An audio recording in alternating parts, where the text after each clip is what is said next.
Et bonjour à tous, bonjour à toutes, bienvenue dans ce nouveau numéro d'Avantinissa. Le CIS quitte la Coupe de France ce soir, parce qu'on enregistre directement à chaud après cette défaite 3-1 au Parc des Princes. Alors bon, dans la voix, vous entendez que je suis peut-être un peu de meilleure humeur que d'habitude. Je n'irai pas jusqu'à dire que je suis heureux, satisfait de la prestation des Aiglons. Faut quand même pas déconner. Le GIS enchaîne une nouvelle défaite. On se souvient plus trop de à quoi ça ressemble une victoire malheureusement dans la Kuntea, mais bon, ça reviendra. On n'a jamais été aussi proche de la prochaine victoire, c'est ce qu'il faut se dire. Mais bon, il y a peut-être des choses à dire sur ce match-là. C'est peut-être un peu moins la honte que la semaine dernière, la défaite face à Montpellier. Et bon, on va se dire peut-être que c'était peut-être perdu d'avance également. On va parler de tout ça.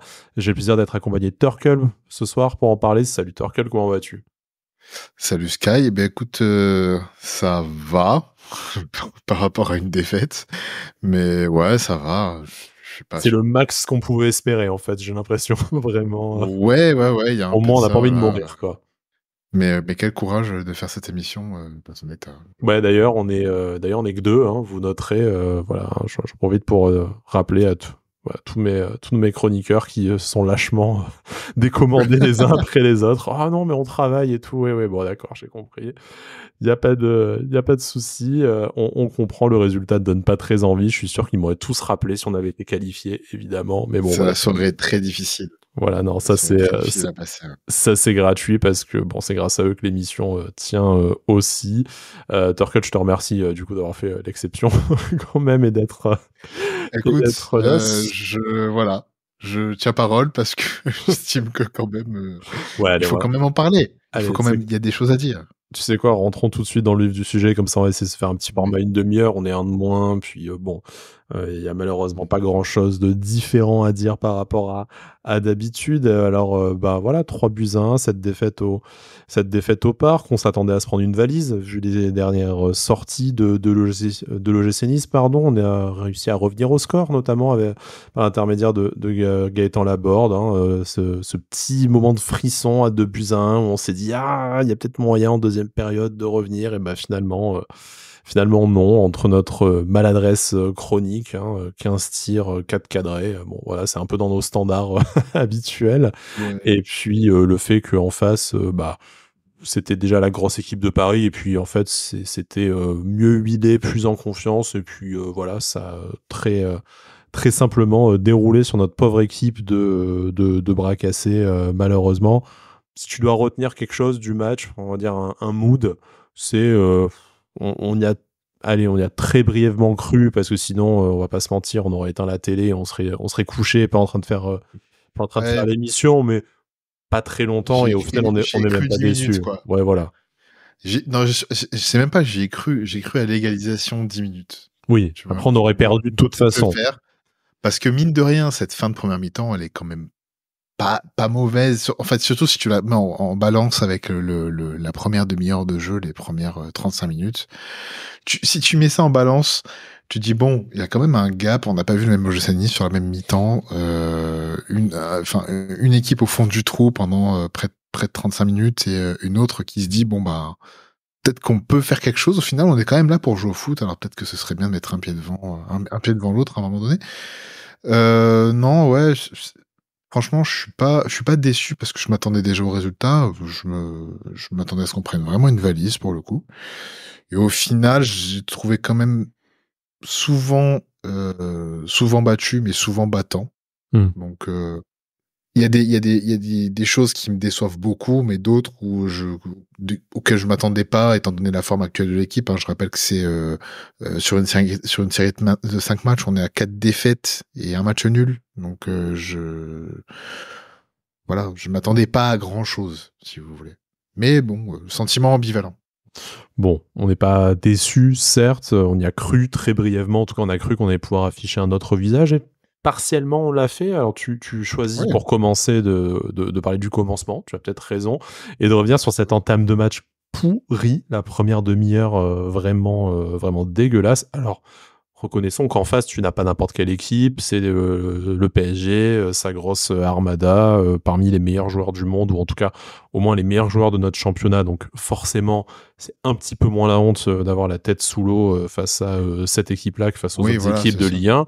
Une fois qu'on a dit ça, Moi, je trouve que le problème, c'est que dans un match de coupe, où en fait, tu sais que face à Paris, si tu ne les fais pas douter d'entrée, ou en tout cas, si tu leur rentres pas un peu dedans pour te faire respecter, bah, ça peut devenir très très vite une soirée cauchemar, parce que eux, s'ils peuvent te punir, ils vont certainement pas hésiter à le faire. Pas se gêner, hein.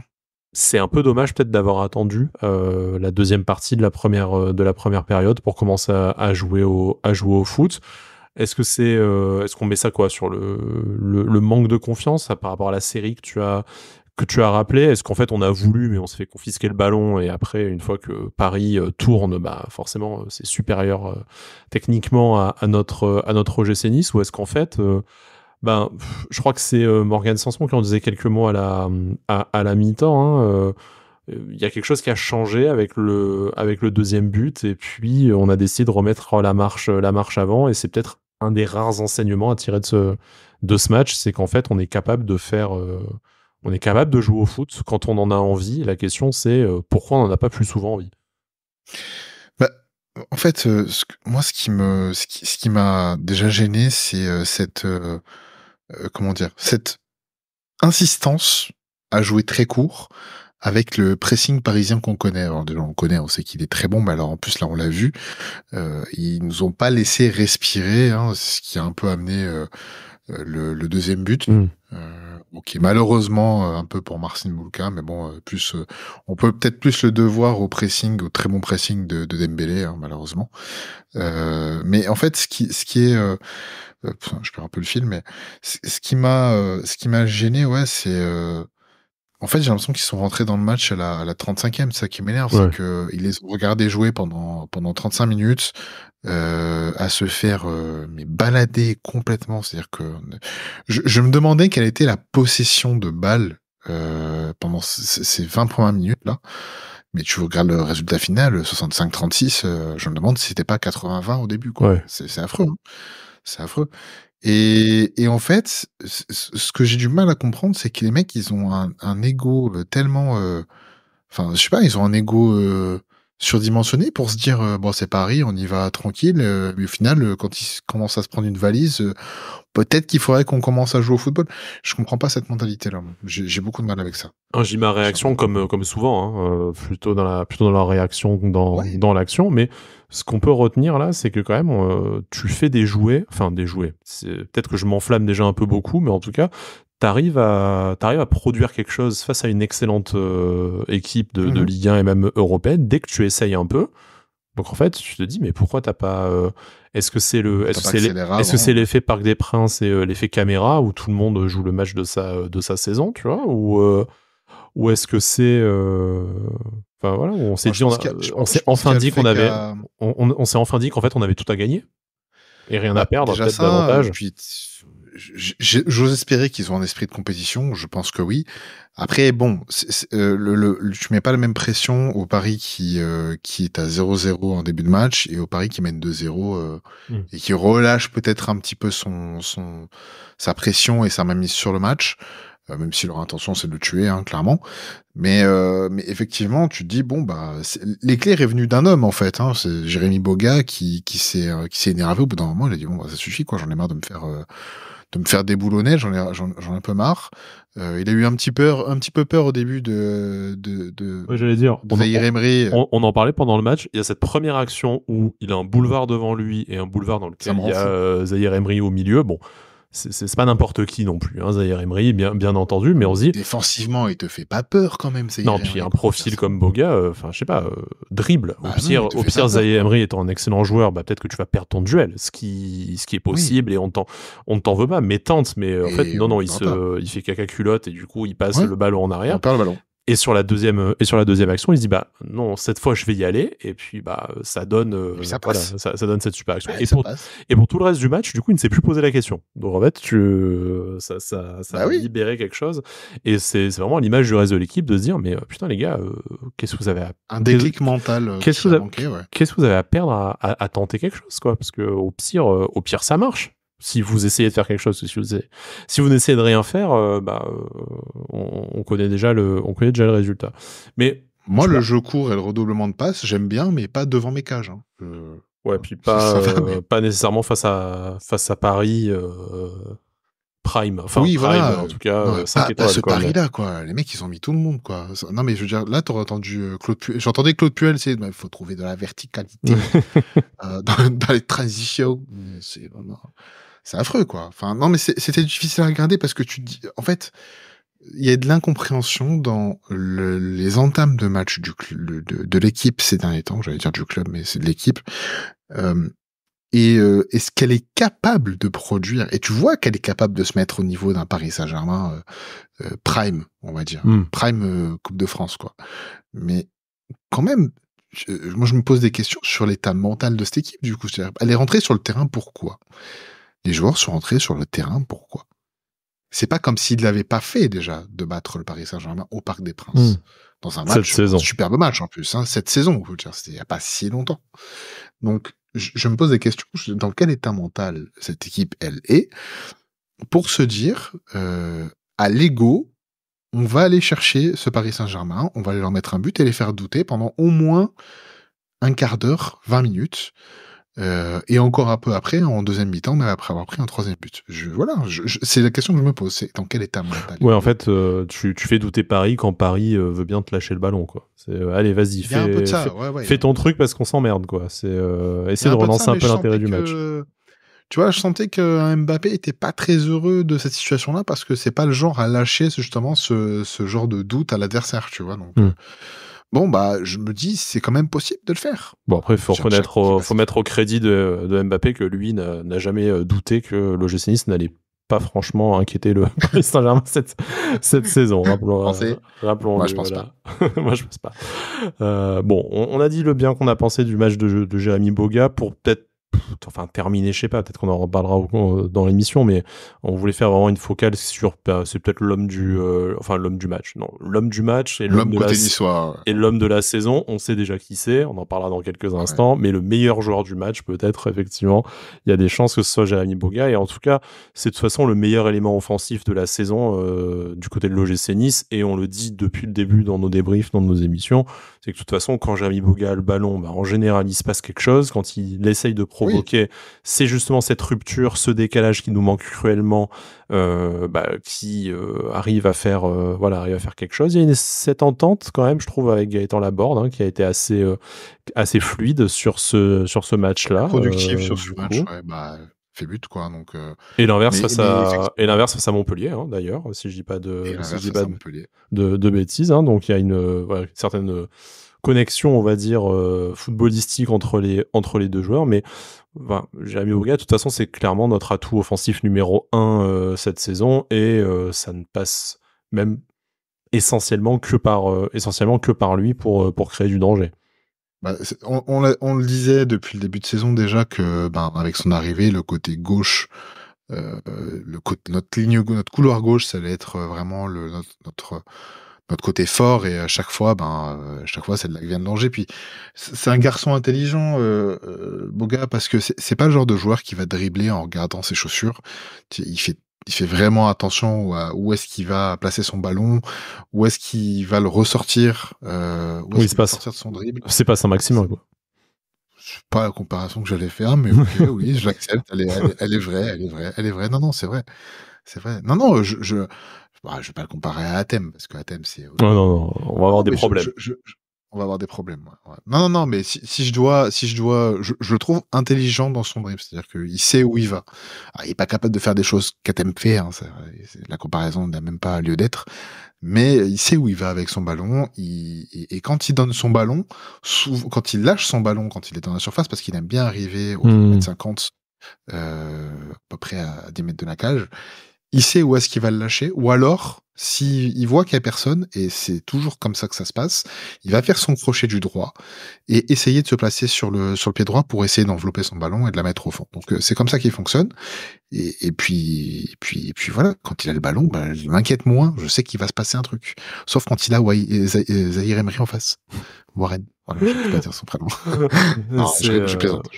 Voilà, Ouais, un super match de Jérémy Boga, et puis voilà, de toute façon, le genre de joueur qui dynamite une attaque, et il le fait très bien depuis le début de la saison. Il a encore fait très bien, et pas face à n'importe quel client, hein, tu le rappelais, et du coup, ça fait... mais choisis pas ses matchs, hein, c'est vraiment le joueur... Ouais, puis là, ça fait deux matchs d'affilée où il est décisif, hein, mine de rien. Hein, ouais, donc, complètement. Ouais, bien voilà, sûr. bah, alors certes, ça donne 2 défaites au final, mais je pense qu'au moment où tu feras les bilans en fin de saison, et notamment sur les joueurs offensifs, c'est peut-être le seul que tu sortiras du lot et que tu sauveras. Hein, donc voilà. Bah, ouais, c'est ça. Bon, même si individuellement ça ne sert pas à grand chose, mais c'est une des rares satisfactions au final dans dans la saison, soirée, et de la soirée plus largement. Tu as raison.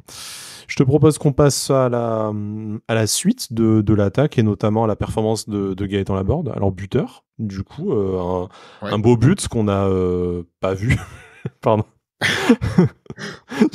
ce pauvre François Texier, même quand il n'essaie pas de nous entuber, il arrive quand même à nous faire une crasse, il arrive quand même à nous mettre à l'envers.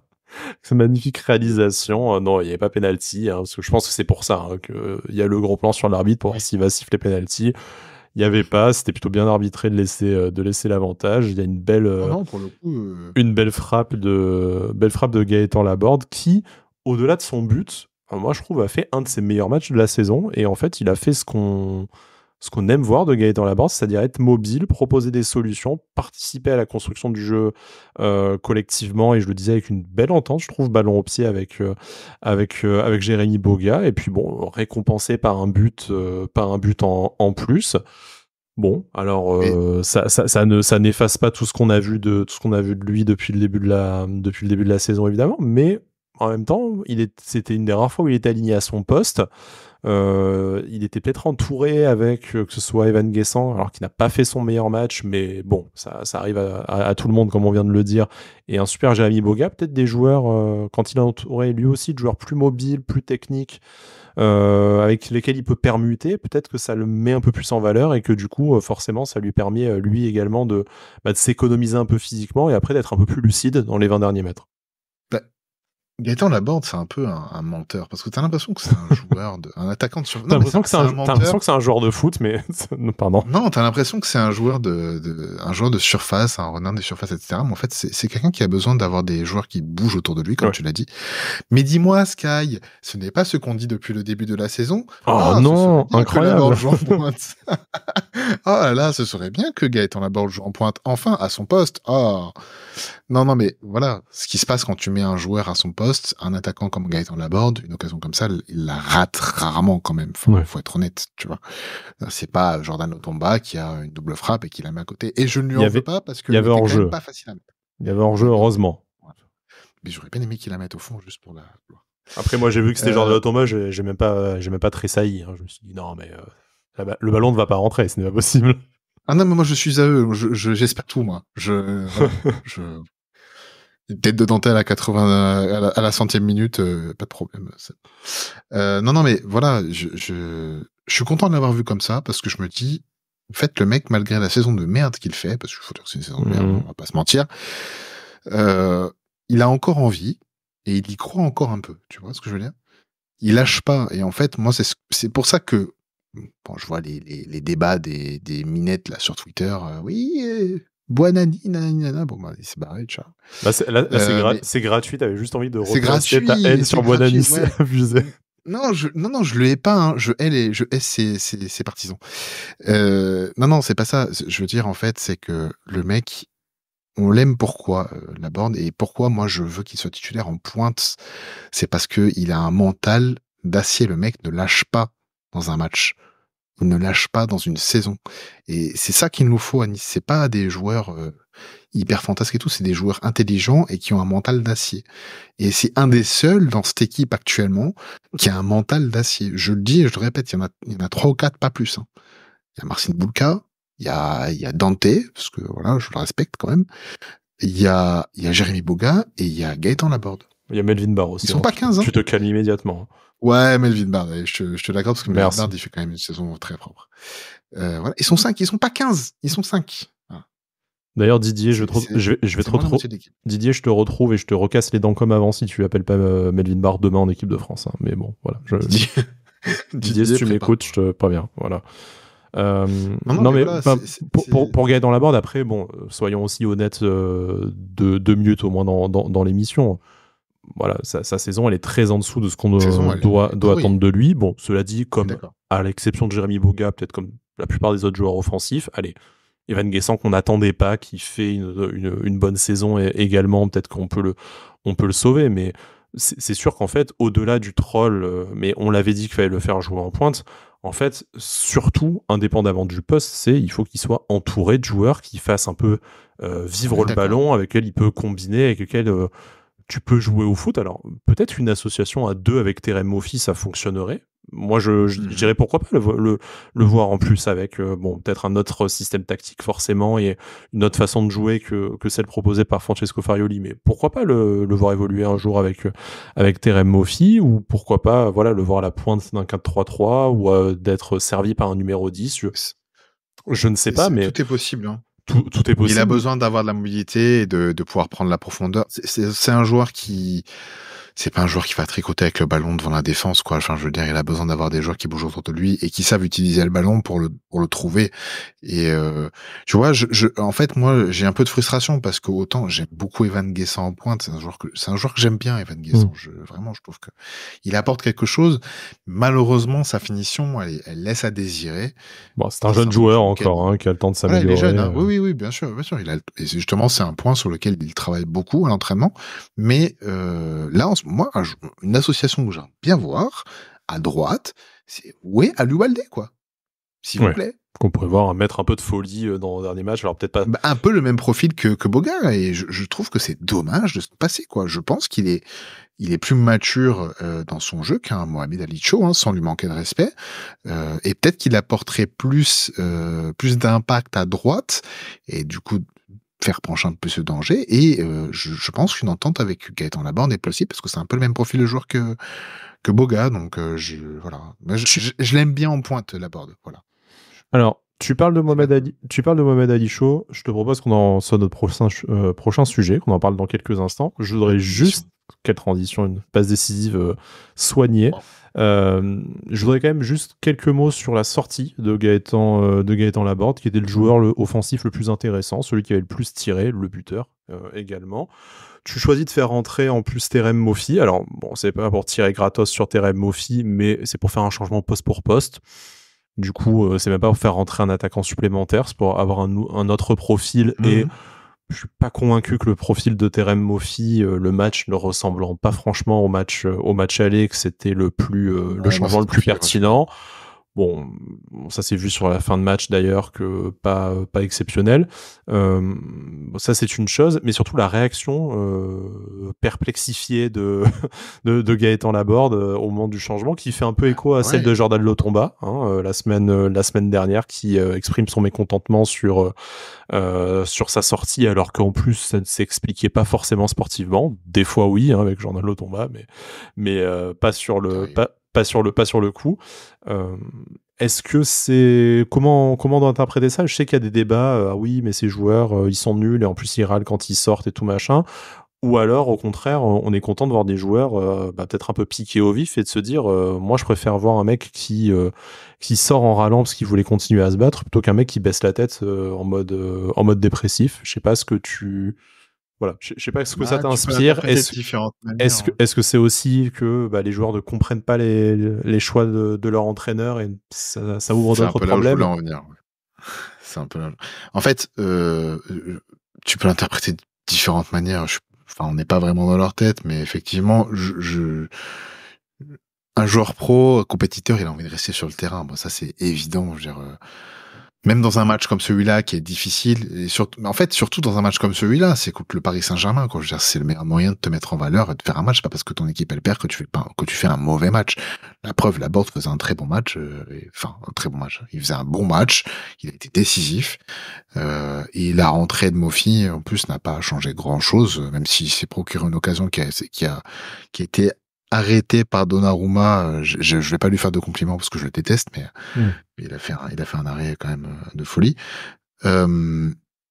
En fait, ouais, moi, quand il est sorti, je me suis dit: «Il comprend pas pourquoi il sort». Il comprend pas il comprend pas pourquoi Farioli le sort et moi, je pense que là, on va quand même toucher à un point où, est-ce que les joueurs comprennent ce que le coach leur demande? Moi, en fait, je pense à la sortie de Dante la semaine dernière, tu vois? Ça m'embête d'avoir cette idée-là, La sortie parce que j'ai médiatique, hein, du coup. ouais, la sortie médiatique, pardon, oui, oui, excusez-moi. Mais, je me pose des questions. Est-ce qu'il a encore la confiance de son groupe? J'espère que oui, je pense que oui. Mais là, j'ai l'impression que la fin de saison là, les derniers matchs, le début 2024, ils pèsent dans toutes les têtes et que la première à tomber, bah, ça va être celle de Farioli si ça continue, en fait. Et c'est pas l si c'est pas le board qui s'en occupe, c'est les joueurs qui vont s'en occuper. Je pense que c'est déjà en train de le cas, vu les réactions que je vois ces derniers temps. Ouais, moi en Voilà. fait, ce qui me fait m'interroger vraiment, alors la série de résultats, pour moi, c'est même plus une série, hein, c'est la moitié de. Ouais, après, là, on n'est plus sur une série, c'est la moitié des matchs qu'on a joué cette saison hein, qui représente la mauvaise série. Oui, Bon, je exact, suis oui, quand même, tout à fait. voilà, je suis quand même un peu à me dire que s'il y a eu autant de mauvais que de bons, bah, tu peux pas choisir de rester sur la bonne première partie. Hein, les deux sont autant une vérité. Bon, on fera peut-être le bilan dans une dizaine de journées si Francesco Farioli reste jusque-là. Bon, moi, pour l'instant, c'est mon souhait, hein, parce que si c'est pour réinstaller un ticket Sablé d'Igard en intérim et rechanger d'entraîneur encore. Enfin, Ouais, c'est clair. voilà, Alors, je suis d'accord avec toi. si on peut s'éviter ce sketch-là, moi dans l'absolu, sauf catastrophe industrielle en fin de saison, je serais même pour avoir enfin un entraîneur deux saisons d'affilée, quitte à ce qu'on fasse un peu jouer des jeunes et changer certains cadres qui n'ont plus lieu d'être dans le 11 titulaire, et on parlera peut-être aussi dans quelques instants. Mais bon, voilà, ça, on verra. On avait dit qu'on parlait de Mohamed Ali Chaud, hein, du coup, on a un peu digressé, mais je trouvais que la réaction de Laborde sur sa sortie, surtout qu'en plus, Gaëtan Laborde, c'est pas le mec le plus véhément, tu vois. Il a eu d'autres occasions de Oui. râler. Si ça avait été un mec exigeant ou pointilleux, il aurait déjà pu la ramener sur son temps de jeu, son placement sur le terrain et tout. Donc là, tu vois, pour qu'en plus de ça, il ait une réaction. Alors, une réaction discrète hein, à la Gaëtan Laborde, hein, Ouais, ouais. plus que Jordan Lotomba. Respectueuse et discrète, ouais. Voilà, mais quand même qui s'assure que tout le monde la voit. Voilà, je trouvais que c'était assez significatif et digne d'en parler. Pour Mohamed Ali Chaud, bon, son entrée moyenne, après, bon, comme tant d'autres joueurs. Alors après un début on va dire un début de carrière en rouge et noir lors de son arrivée au mois de janvier, où on disait, ben, pour l'instant, ce n'est pas toujours décisif, c'est même rarement décisif, mais il y a une petite étincelle à chaque fois qu'il a le ballon, un peu ce qu'on disait sur Jérémy Boga tout à l'heure, et c'est au moment où Jérémy Boga était à la CAN que finalement il remportera avec la Côte d'Ivoire. On se disait, ah, bah, c'est chouette, on va avoir le même profil sur le côté droit, peut-être que ça va justement créer ce décalage, ce dynamisme qui nous manque cruellement. Bah, pour l'instant, pas beaucoup. Même Mohamed Aïcho, je trouve, perd des minutes, globalement, hein, dans son temps de Ouais, jeu. ouais, exact. Et ses rentrées sont de moins en moins séduisantes. Alors, bon, vraiment, déjà, pour l'exonérer d'une grosse partie de sa responsabilité, je veux dire, là, t'es dans la pire attaque de Ligue 1, quasiment. Tu as un contexte, je pense, qui est atroce. Donc c'est vraiment compliqué comme acclimatation. Donc voilà, en plus ça, c'est un jeune C'est ça. joueur, tout ce que tu veux. Donc vraiment, l'idée, c'est pas qu'on remette en cause le talent de Mohamed Ali Chaud, qu'on espère faire une très belle carrière à l'OGC Nice et qu'on puisse envoyer au Real Madrid dans 3 ans. Il y a pas de souci de ce côté-là. C'est encore tout ce qu'on nous souhaite et à lui également. Par contre, je voulais qu'on parle un peu du mercato d'hiver, du coup, donc l'arrivée de Mohamed Ali Chaud.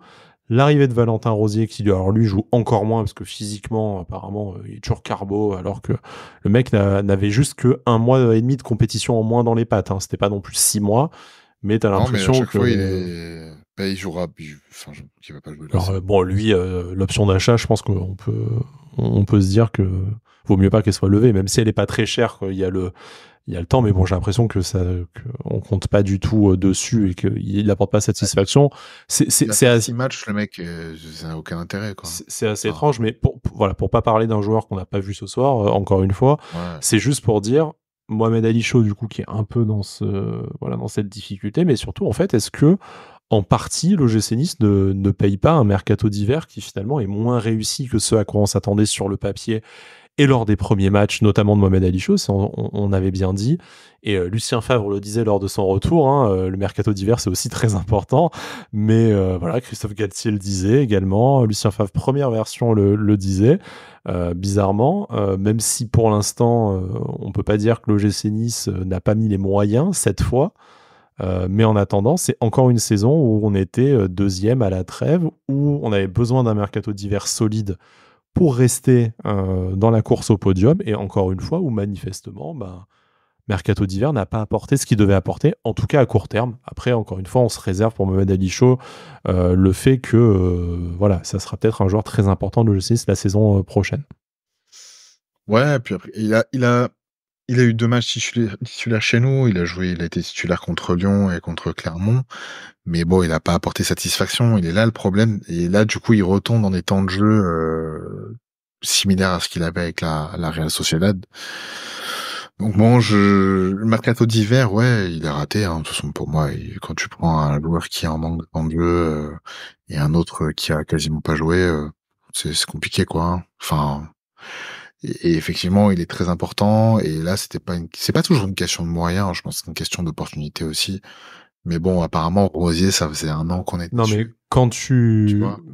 fais un mercato d'hiver où tu fais venir Issane Sako, par exemple, tu sais qu'en fait, tu n'en as rien à foutre. Là, tu as mis des moyens, ce qui veut pas dire que c'est forcément réussi parce que tu mets de l'argent. On a bien Ouais, mis bien sûr, 30 ouais. millions sur Terem Moffi aussi lors d'un mercato d'hiver. Mais voilà, mais au moins, il y a eu une volonté. Après que malheureusement, Ouais, pour bien des sûr. raisons X ou Ça Y, marche ou ça marche pas. ça marche pas. Ça, c'est le foot et on peut pas nécessairement vouloir à l'état-major du club pour ça. Mais là, le fait est Non, pas que du tout. ça n'a pas apporté à court terme ce qu'on attendait. Bah, c'est ça, ouais, ouais.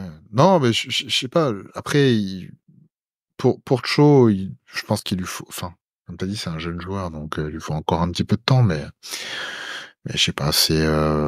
J'arrive pas à me dire, ce joueur-là, il apporte quelque chose et il est précieux quand il rentre en fait. Pour moi, un joueur qui rentre dans un match comme celui-là, Tu vas encore tu me dois parler pas voir la d'Aliou Baldé. différence. Non, tu Tu dois vas pas encore voir la me dire Aliou différence. Baldé, lui au moins, quand il rentre, on voit qu'il fait quelque chose. C'est toi qui dis Aliou Baldé. Non, mais en fait, moi, quand Guessant il sort, je veux pas qu'il y ait une baisse de régime, tu vois. Hmm. Pour moi, Guessant, même si devant parfois c'est compliqué, en termes d'intensité et de ce qu'il donne, je trouve qu'il bouge bien les défenses, contrairement à ce qu'on peut lire ou entendre. Et là, pour moi, un profil comme Cho, je dois voir des dribbles, je dois voir des défenses qui paniquent un petit peu, tu vois. Enfin, c'est compliqué, je sais pas, j'arrive pas à me projeter avec ce joueur. Ouais, j'ai du mal. Maintenant, c'est mon avis perso, hein, mais je sais pas, j'espère que ça va progresser, qu'il va gagner du temps de jeu et s'imposer, tu vois, mais en fait, j'ai l'impression que offensivement, il est plein de doutes, Farioli. Il sait pas quoi faire avec ces joueurs. Ouais, encore une fois, Mohamed Ali Chaud arrive dans un contexte, je pense, le pire Compliqué, contexte pour ouais. un joueur offensif. Hein. Là, cette saison T'as à 3 l'OGC attaquants de Nice. pointe qui se partagent 2 postes parce que Boga, il est intouchable. Hmm. Donc c'est compliqué, quoi. Enfin, et du coup, les joueurs qui sont plus natifs sur ce poste-là, ne jouent pas. Donc je parle pour Shaw, oui, je parle pour Baldé aussi, mais on aurait pu dire, les gens avaient peut-être raison de parler d'un Buonanni ou ce genre de choses. Donc c'est c'est euh, c'est dommage de se passer de joueurs qui sont à l'aise sur un poste juste pour dire lui il joue pas. Enfin, ça gaffe, quoi. C'est voilà, en fait, pour moi, le Mohamed Ali Cho, c'est comment ça s'appelle? Ça cristallise un manque d'idées sur les postes offensifs. Bon, ce qui est dommage, hein, avec un effectif qui a été largement refait, que t'as l'impression qu'il Ouais. correspond toujours pas au coach, alors que bon, pourtant, il y a eu un certain turnover. Faudra encore le penser. Cet été, c'est pour ça que je disais, j'espère pas avec un nouveau coach. Hein. Après, si les résultats l'imposent, c'est l'intérêt supérieur de l'OGC Nice qui prime et pas celui de Francesco Farioli. Mais bon, en tout cas, t'as l'impression que tu n'auras finalement pas tiré de grands enseignements de cette saison, à part le fait que tu es content d'avoir Jérémy Boga. Moi, je pense qu'offensivement, c'est à peu près tout ce que tu peux retenir de la saison, et que Evan Guessant a le niveau pour être un bon joueur de Ligue 1. Après, à voir si lui a envie d'avoir davantage de temps de jeu, si nous on mise sur lui davantage pour la saison prochaine. Bon, c'est peut-être la question à se poser aussi. Mais voilà, ça c'est globalement ce qu'on a pu voir ce qu'on a vu de bon en commençant, ce qu'on a vu où on s'interroge un peu plus. Parlons de ce qui n'a pas fonctionné peut-être encore, parce que là on est en train de parler de manière toute chillax et tout, mais on a quand même perdu, hein, même si c'est pas face à n'importe quelle équipe, tout ça. On a encore perdu. Voilà, on a encore perdu 3-1. En plus de ça, avec des erreurs individuelles et collectives assez regrettables. Forcément, la plus évidente, c'est, on en parlait tout à l'heure, hein, le but de Fabian Ruiz, il me semble, c'est ça, hein, qui marque Ruiz, du coup suite à la récupération de Dembélé dans les pieds de Marcin Bulka. Alors bon, on va être très clair.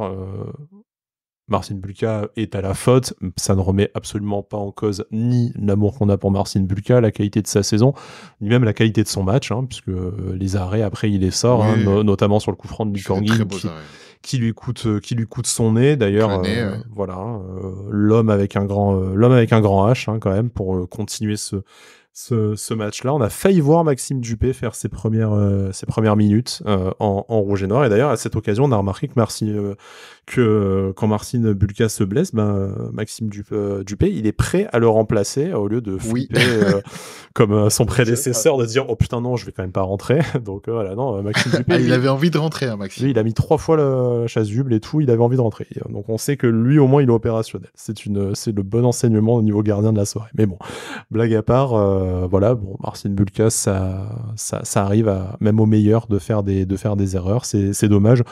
Je pense pas nécessairement que ça te coûte le match en plus, donc je préfère que ça arrive sur ce genre de rencontre qu'à un moment donné où ça va vraiment nous coûter des points ou une qualification importante. Voilà, le déclic vient.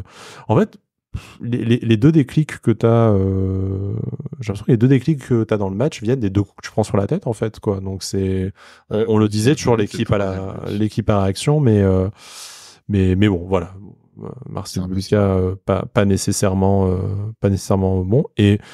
Et puis au milieu de terrain, ça a été compliqué, hein, le milieu de terrain. On s'acharne, Torkel, hein, mais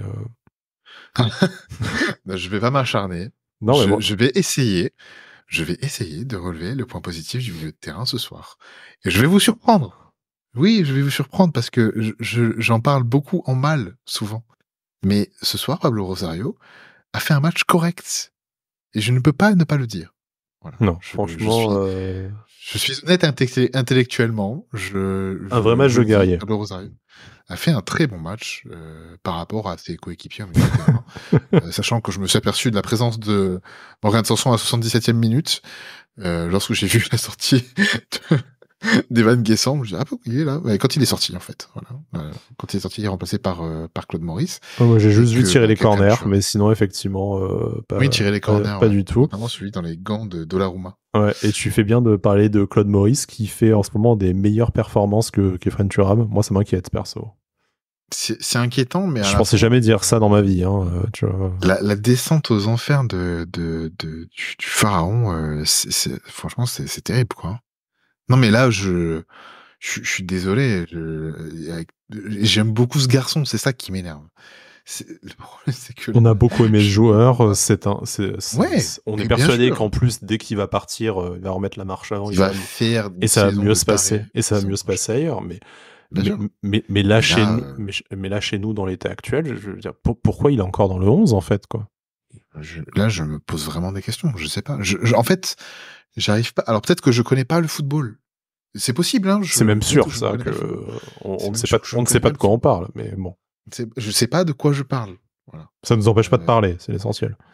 Mais pourquoi quelles sont les qualités qui font actuellement, et je parle sur 2023-2024. On parle vraiment saison. actuellement et pas du talent du Ah joueur oui, je parle pas de qu'on connaît. On était là les saisons d'avant. Hein, donc, je parle pas de la saison 21-22 ou de la saison 22-23 où il a été plutôt bon, et voire 21-22, il a été même très bon. Hein.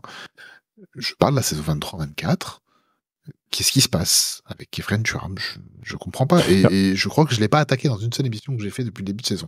Là, et je l'attaque pas, ça m'inquiète. Je me dis, mais qu'est-ce qui se passe avec ce joueur? Pourquoi il est encore sur le terrain alors que c'est catastrophique? C'est catastrophique. Non, mais très clairement, si tu prends poste pour poste, qu'est-ce qui justifie qu'il soit devant Tom Louchet dans la hiérarchie par rapport à leurs performances respectives cette saison?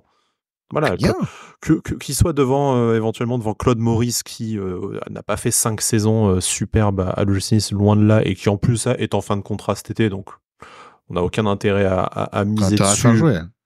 Moi, je veux bien le comprendre, même si je trouve que Claude Maurice fait au final des entrées plus intéressantes. Ça, je trouve que c'est déjà beaucoup dire, mais admettons plus propre que les performances de Khéphren Thuram. Mais je veux dire, là, je suis désolé. Peut-être qu'il y a un petit problème physique ou mental pour Khéphren aussi, parce que tu sens vraiment qu'il joue avec le frein à main, mais en attendant, moi je comprends pas que la rotation elle ne s'applique pas à lui aussi, quoi. Donc bien sûr que sur le papier c'est le plus talentueux des joueurs de notre effectif quasiment, hein, mais avec Jean-Claire Todibo. Mais bon, c'est moi je trouve qu'on s'acharne et je suis pas sûr que ça lui rende service en plus à force d'ailleurs. Mais non, en fait moi ça m'embête. Je me dis bon, en fait c'est plus, je me demande qu'est-ce qui se passe pour lui que pour nous. Je sais que l'année prochaine, il va partir de toute façon à un moment donné. Mais ça m'inquiète, c'est un joueur que j'aime beaucoup. Enfin, oui, en plus, c'est un mec qu'on a apprécié, c'est un mec qu'on n'a pas envie de détester. C'est pas Robson Bambo dont on n'a rien à foutre, quoi. Je le déteste pas du tout. Je me dis peut-être qu'un séjour sur le banc, ça lui ferait pas de mal en fait. À un moment donné, mec, si tu veux apporter à ton équipe et qu'en ce moment t'es pas dans le mood d'apporter à ton équipe, va faire un tour sur le banc. Peut-être que tu reviendras meilleur. Et faisons jouer. Bon, Boudaoui, apparemment, il s'est blessé à l'entraînement, je sais pas comment, à l'échauffement ou avant le match. Fais-moi rentrer Tom Louchet, mon petit chouchou. Oui. Alors, je milite, oui, peut-être. Mais en attendant, moi, quand Tom Louchet rentre, je vois du football. Voilà. Non, puis Tom Louchet a fait des super perfs en 2024, donc. Bien sûr. Il a été très bon. Chaque fois qu'il a joué, il a été très bon. Donc, moi, j'ai pas de problème avec lui. Non, voilà. Puis Morgan Sanson, trop discret au milieu de terrain. C'est dommage, quoi. Enfin, dans un match comme celui-là, je trouve ça dommage, quoi. Très franchement. C'est un match où il peut se mettre en valeur, Sanson, avec sa technique, avec son portée de balle, etc. Enfin, moi, j'ai pas compris. Son absence, j'ai l'impression qu'il était pas là, quoi, vraiment. Un coup de trop peu, mais c'est un joueur de toute façon qui a vraiment soufflé le chaud et le froid depuis le début de la saison. Si son option d'achat est levée, et je pense, parce que les conditions, en termes de, je crois que c'était en termes de matchs joués, ont dû être atteintes. Après, c'est un joueur que tu ne payes pas grand-chose, un peu plus de 6 millions d'euros au final. Est-ce que vraiment, en l'état actuel des choses, tu peux trouver mieux à ce prix-là? Est-ce que c'est pas aussi avoir un bon joueur de club dans ton effectif? Voilà, ça me semble.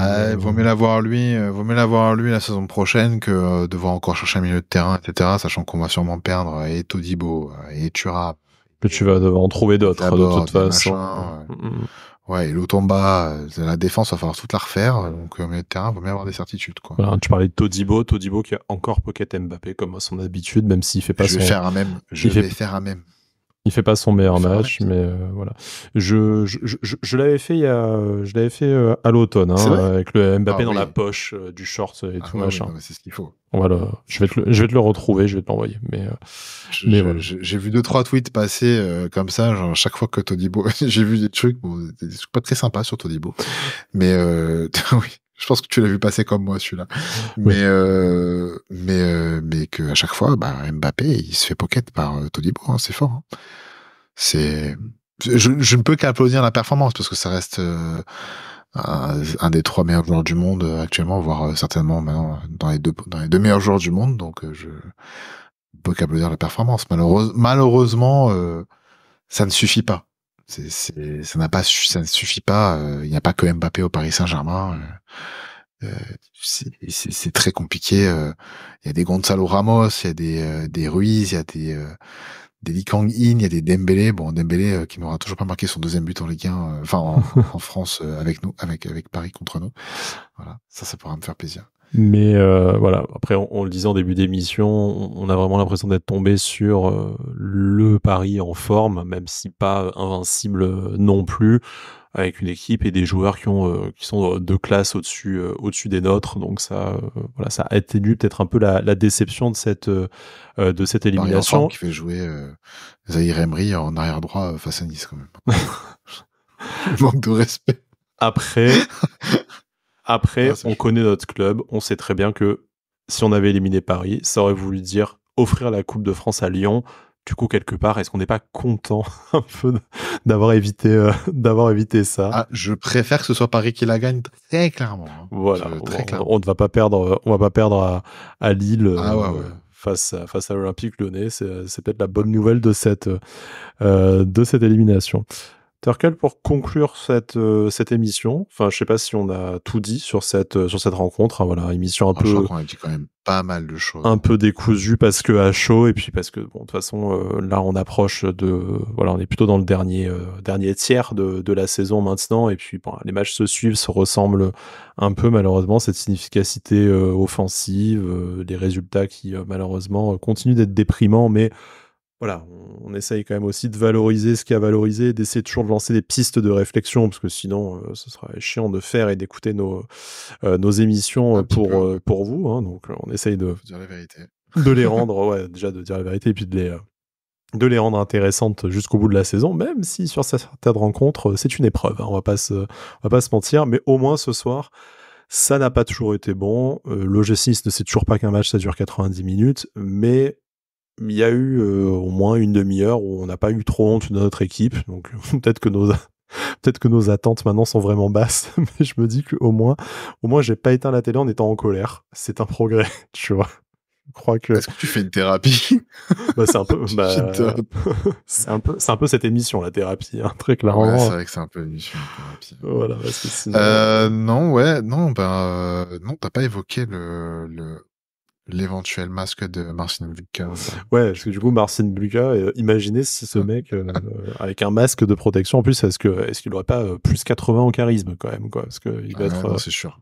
Il va être d'un flow, il va être encore plus, il va prendre encore plus de place dans la cage face aux attaquants adverses.